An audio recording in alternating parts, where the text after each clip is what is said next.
As Prime Minister, my number one focus is to put Canadians back in control by building here at home and building new partnerships abroad, so that we're not reliant on the United States.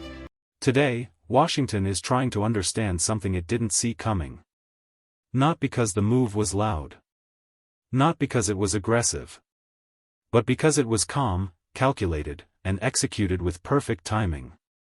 While American commentators were busy speculating, while insiders were focused on short-term headlines, Carney made a decision that quietly shifted leverage, and by the time Washington noticed, the window to respond had already narrowed. This wasn't an emotional reaction. It wasn't a political stunt. It was strategy. And that's exactly why it worked.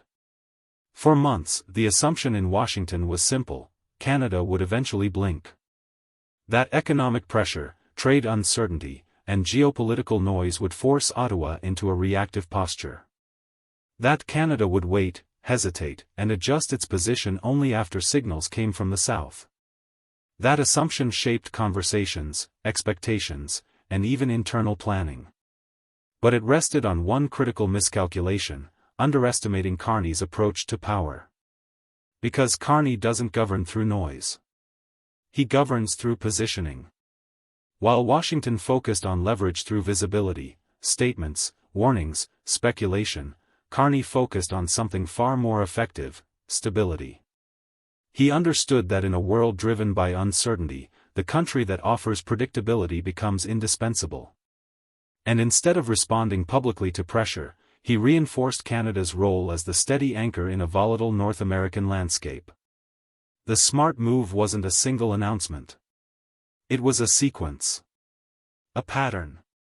A set of decisions that signaled to markets, allies, and institutions that Canada would not be rushed, cornered, or provoked into weakness. Carney strengthened domestic confidence first, ensuring that Canada's economic narrative remained internally solid before engaging externally. That alone changed the equation. Because Washington expected reaction. What it got was preparation. Behind closed doors, this sent an unexpected signal. When Canadian policy didn't wobble, when messaging remained consistent week after week, American analysts began asking a different question. Not, when will Canada respond, but why isn't Canada reacting at all? That silence wasn't absence. It was control. Carney understands something many leaders don't: that urgency is a vulnerability. The more rushed a government appears, the more leverage it hands to others. So instead of matching Washington's tempo, he slowed the game down. He forced patience into the process. And patience, in this moment, favored Canada. Then came the part Washington truly didn't anticipate. By reinforcing Canada's long-term economic direction, not altering it, Carney signaled continuity. Investors saw it. Trading partners noticed it. And quietly, Canada's position strengthened without a single dramatic headline. Washington expected negotiation through pressure. Instead, it faced a partner who had already decided its path and saw no need to justify it. That's when the realization hit. This wasn't a standoff. It was a recalibration, and Canada was ahead of the curve. Inside Washington, the conversation shifted from influence to adjustment. When a neighboring economy projects calm during uncertainty, it becomes the reference point. And suddenly, American decision-makers weren't setting the tone, they were responding to it. That's the power of a smart move done quietly. It doesn't demand attention. It forces recognition. Critics tried to frame Carney's approach as passive. That misunderstanding only proved the strategy's brilliance. Because restraint isn't weakness when it's intentional. Silence isn't surrender when it's supported by leverage. And Carney had built that leverage carefully, piece by piece. The most revealing part? There was no rush to claim victory. No attempt to dominate the narrative. Because Carney didn't need validation from Washington. His audience was broader: global markets, long-term partners, and Canadians watching for steadiness in leadership. And in that arena, the message was clear: Canada is not improvising. Canada is executing. By the time Washington began reassessing its expectations, the moment to apply pressure had passed. The smart move had already done its work. And now, instead of asking how to influence Canada, the question became how to align with it. That's not accidental. That's leadership with foresight. Carney's strength has always been his ability to think beyond the immediate headline. He doesn't chase reactions, he shapes environments.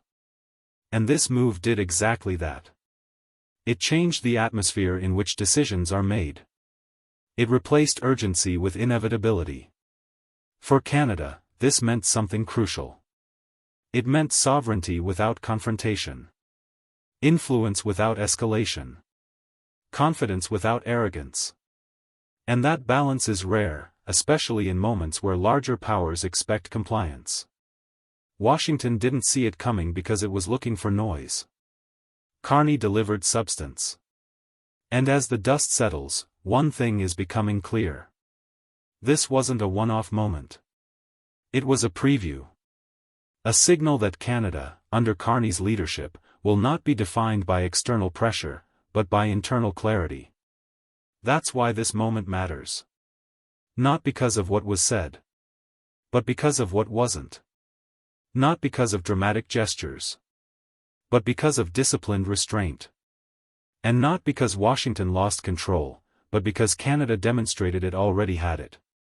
In the end, the smartest moves are the ones that don't announce themselves. They simply change the outcome. And by the time Washington realized what had happened, Carney was already looking ahead, exactly where a leader should be. Did Mark Carney just change the game for Canada? Comment below your thoughts. Don't forget to subscribe for daily updates on Canadian politics, economy, and international relations.